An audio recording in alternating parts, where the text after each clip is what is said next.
Actualité en Syrie avec ces milliers de personnes qui ont manifesté dans la ville de Qamishli, dans le nord-est du pays, en soutien aux forces kurdes qui tentent de repousser les offensives des combattants soutenus par la Turquie. On va écouter un extrait d'un entretien pour France 24 de Mazloum Abdi, chef des forces démocratiques syriennes. Actuellement, effectivement, il y a un danger sur Kobané. Il y a beaucoup de troupes regroupées autour de Kobané. Le danger est toujours là. Et c'est pour cela, c'est tout à fait normal que les gens cherchent à se défendre. Mais en cas d'un cessez-le-feu, nos forces feront un pas en arrière, bien évidemment. On va parler de la situation en Syrie avec Bruno Fuchs. Il est président de la Commission des Affaires étrangères à l'Assemblée nationale, également député MoDem du Haut-Rhin, porte-parole du MoDem. Bonsoir, merci d'être avec nous ce soir. Tout d'abord, cette ouverture de l'ambassade de France à Damas après 12 ans, c'était mardi. Il y a eu le déplacement d'une mission diplomatique française de Jean-François Guillaume. Cette réouverture de l'ambassade, est-ce juste symbolique ? C'est pas symbolique, non, au contraire, c'est d'abord une très grande émotion. Vous avez peut-être vu les images, quelques oui. photos. On voit le chevalet de l'ambassadeur de l'époque en 2012, Éric Chevalier. On voit l'agrafeuse, on voit tout est resté en l'état. La France a été un des premiers pays à soutenir le peuple syrien à l'époque de la guerre civile pour essayer d'abattre le régime de Bachar el-Assad. On a mis 12 ans, enfin ils ont mis 12 ans pour le faire. On a soutenu, nous, toutes ces forces-là. Et donc 12 ans après de voir l'ouverture de cette emprise française, c'est quelque chose d'extrêmement émouvant pour la France, mais aussi bien sûr pour tous les combattants, tous les citoyens syriens qui ont combattu et pour ceux qui sont soit décédés, il y en a eu près de 500 000, et tous ceux qui sont blessés bien sûr ou déportés, parce qu'il y a eu beaucoup de Syriens qui ont dû quitter leur pays. Mais je dis symbolique parce que la chancellerie ne va pas rouvrir dans les prochaines semaines. Bien sûr. Non, mais ça veut dire que la France, qui n'a jamais quitté vraiment la Syrie, puisque la France a dépensé plus de 50 millions d'euros par an pour d'aide humanitaire, de stabilité, notamment dans le nord-est du pays, a donné des bourses pour des étudiants. Donc, était très présente sur le volet humanitaire et social en Syrie. Donc, il y a le côté symbolique, il y a le côté émouvant, mais aussi un volet politique. La France veut continuer à jouer ce rôle aux côtés des populations syriennes. La délégation française a-t-elle pris des contacts avec les représentants de HTC, justement ? Oui, la délégation française a vu l'ensemble des organisations politiques et notamment civiles, religieuses également, et un représentant de très haut niveau de l'organisation HTC. Et donc, on a pu observer... C'est une première, en fait. C'est une première, tout à fait. La France est une des premières. Les États-Unis aussi sont là-bas maintenant. C'est de voir comment on peut contribuer au mieux au retour à la vie, d'abord à la gouvernance démocratique de la Syrie. Il y a des élections prévues pour l'instant dans leur calendrier fin mars, qui pourraient présager d'un retour progressivement à l'ordre institutionnel et civil, mais il faut également garantir la liberté d'expression, la liberté des hommes et principalement des femmes, car on sait bien, et on l'a vu dans le passé avec HTC, que la liberté d'action des femmes peut être entravée et menacée. Donc ça doit être des garanties que doivent respecter Joulani, Ahmed al-Shara et son nouveau gouvernement pour que la France, justement, puisse aider ce gouvernement. Ce sont des conditions. Ce sont des conditions logiques. C'est tout à fait les valeurs de la France, mais également des États-Unis, qui est sur tout à fait ces valeurs-là. Il y a également dans... c'est actuellement des conditions, mais en tout cas, dans le souhait très fort de la France, la lutte contre Daesh qui doit continuer. Il y a encore 3, 4, 5 000 combattants de Daesh qui sont en Syrie. Il ne faudrait pas qu'ils profitent de cette situation pour essayer de reprendre du terrain, voire le contrôle d'une partie. Donc ça, c'est l'enjeu sécuritaire. Sécuritaire aussi. Donc il y a tous ces éléments-là, bien sûr, dans la balance. Donc quel modèle de gouvernance, quel modèle de société peut émerger en Syrie après ce coup de force et la chute, bien sûr, du régime de Bachar el-Assad. On sait que la société syrienne, contrairement à d'autres, à l'Afghanistan par exemple, est une société beaucoup plus éclatée au plan religieux, par exemple, au plan des communautés. Donc c'est une société extrêmement diverse et nous souhaitons, et les pays occidentaux, il n'y a pas que la France, souhaitent que la diversité diversité de ces populations, de ces communautés, soit bien sûr représentée dans les futures instances de gouvernance du pays. La France souhaite qu'elle n'ait pas le destin de l'Afghanistan. Oui, nouvelle Syrie. clairement, on peut le formuler comme ça, tout à fait. Oui. La France, bien sûr, tout le monde, les Français, les Françaises de la France, est satisfaite, s'est réjouie de la chute de Bachar el-Assad et de son régime vraiment sanguinaire. Mais pour autant, on voit le passé du leader actuel de HTC. Pour autant, il ne faudrait pas que l'on tombe dans un régime de nature différente, mais qui soit autant oppressant qu'il n'a pu être par le passé. Il est sincère, justement, quand il dit, par exemple, qu'il faut un contrat social entre l'État et l'ensemble des confessions. Est-ce sincère ou est-ce qu'il lisse une image ?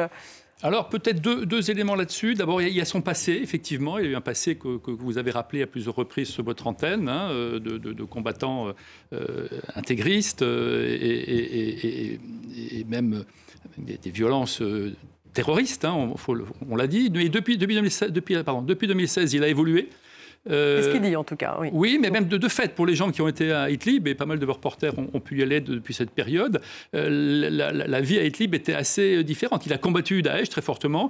Il a également purgé dans sa propre organisation, notamment son numéro 2 et son numéro 3, des gens de sa propre organisation HTC qui étaient trop proches, soit de Daesh, soit d'un intégrisme ou d'un radicalisme dans l'action. Il a également travaillé avec les services de sécurité américains, puisqu'il a permis le bombardement de drones américains contre Daesh. Et puis, les femmes, par exemple, peuvent étudier à l'université d'Idlib, même si elles sont voilées, elles étudient.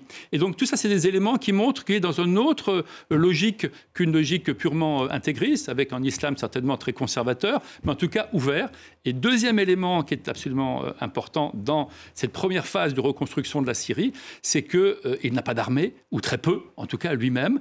Il n'a pas de moyens de sécurité intérieure, puisque les Israéliens les ont supprimés, et qu'il a besoin des pays occidentaux, de la communauté internationale, pour reconstruire et développer son pays, au moins dans un premier temps. La France pourrait jouer un rôle dans cette reconstruction. Et la France va jouer un rôle certainement, à condition qu'effectivement, il soit relativement ouvert. Donc, pour moi, dans un premier temps, dans les premiers mois, les premières années, il va avoir besoin de la communauté internationale. Donc, il va se montrer conciliant. Et peut-être qu'après, il viendra à quelque chose de plus radical. Et dans ce cas, la France retirerait... Oui, mais on ne peut pas s'engager non plus, on n'a pas de certitude à moyen et long terme qu'il va continuer sur une voie relativement ouverte et surtout qui permet à toutes les communautés de la Syrie de pouvoir être représentées et d'être en sécurité. Parce que on pense aux Kurdes, bien évidemment. Donc Joulani, le Ahmed al-Sharaa, puisque c'est son nom d'état civil, oui. Il demande, lui, une levée des sanctions. Il voudrait bien sûr que le groupe HTC ne soit plus considéré comme un groupe, une organisation terroriste, ne soit plus sur cette liste. Est-ce que ça pourrait arriver, ça, vous pensez, je dirais, dans un court terme? Oui, ça dépend du terme. Ça peut être peut-être une négociation.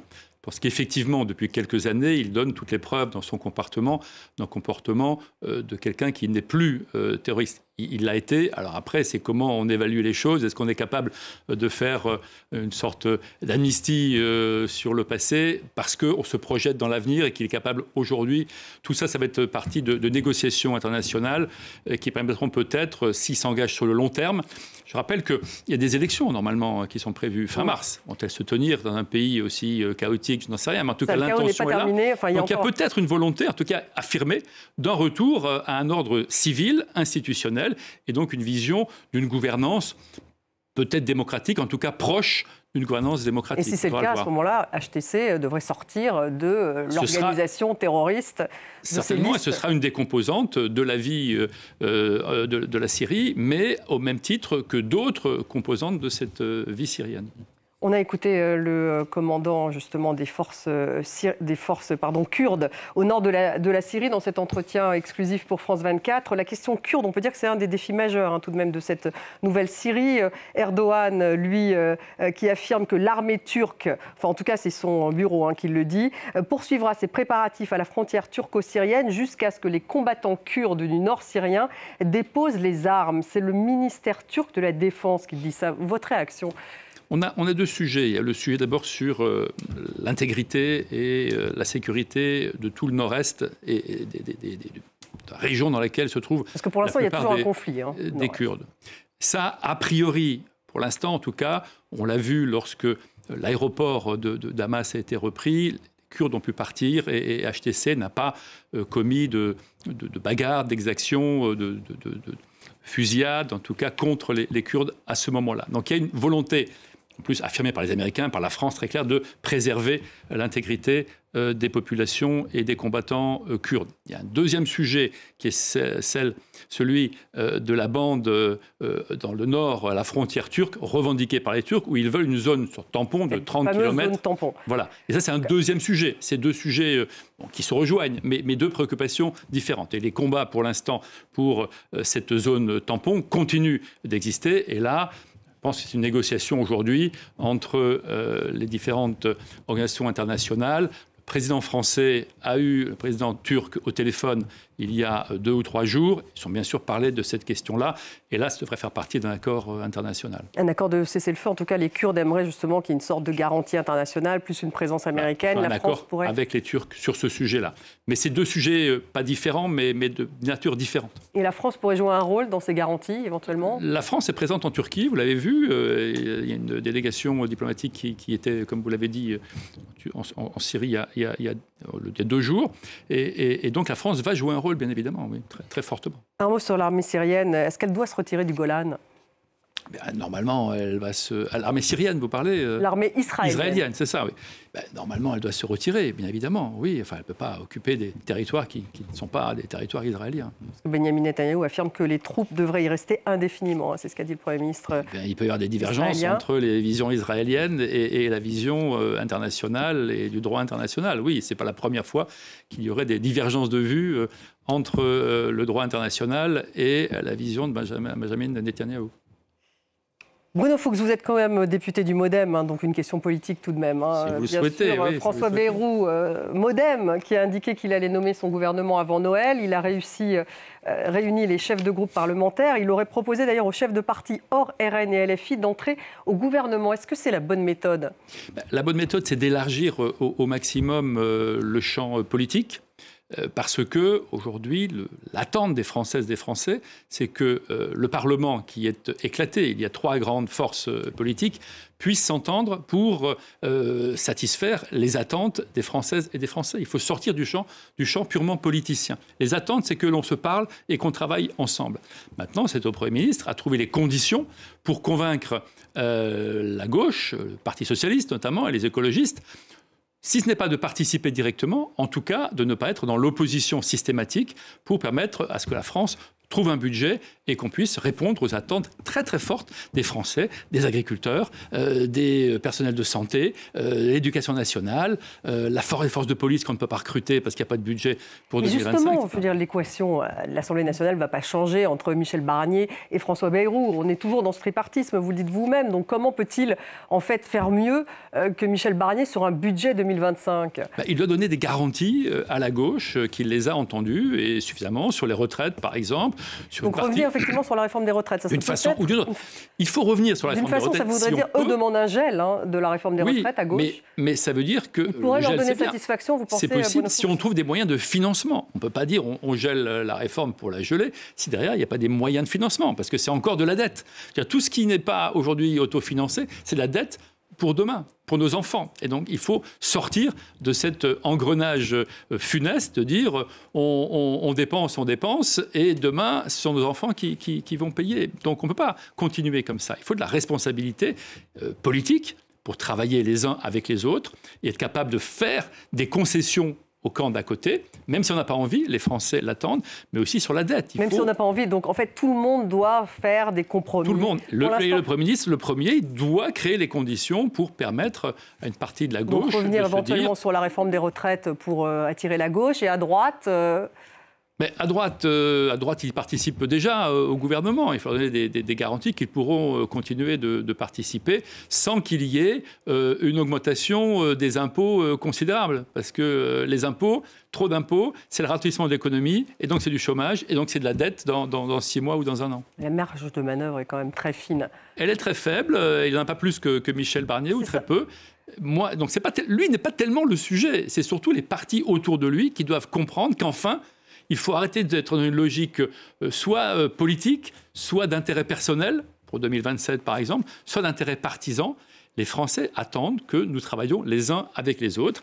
Et les Allemands le font facilement, les Hollandais le font, les Suisses le font, les Espagnols le font. C'est aussi une question de méthode de la part du nouveau Premier ministre. C'est une question de mentalité des forces politiques françaises. On n'a pas l'habitude de travailler les uns avec les autres quand on n'est pas dans le même parti. Si vous changez par exemple le mode de scrutin, passez à la proportionnelle, vous savez, dans une méthode de scrutin proportionnel, que vous n'avez pas la majorité immédiatement. Donc d'entrée de jeu, vous savez que vous allez devoir gouverner avec des partis qui n'ont pas les mêmes programmes que vous. Et donc ça apporte de la plasticité. On n'a pas cette plasticité en France. Ça pourrait faire d'ailleurs partie peut-être de propositions propres. Bien évidemment, parce qu'il faut qu'on apprenne en France à travailler les uns avec les autres. Pour l'instant, on est toujours les uns contre les autres. Et ça suffit maintenant de travailler comme ça. On voit dans quel état la France se trouve. Les uns avec les autres, c'est mieux que les uns contre les autres. Vous dites que ça suffit. En tout cas, merci beaucoup d'avoir été avec nous. Bruno Fuchs, président de la Commission des Affaires étrangères de l'Assemblée nationale, député MoDem du Haut-Rhin, également porte-parole du MoDem. Merci à vous tous de nous avoir suivis. Restez avec nous, on se retrouve dans un peu moins de 5 minutes. On va parler économie, 19h10, le débat consacré au procès de Mazan.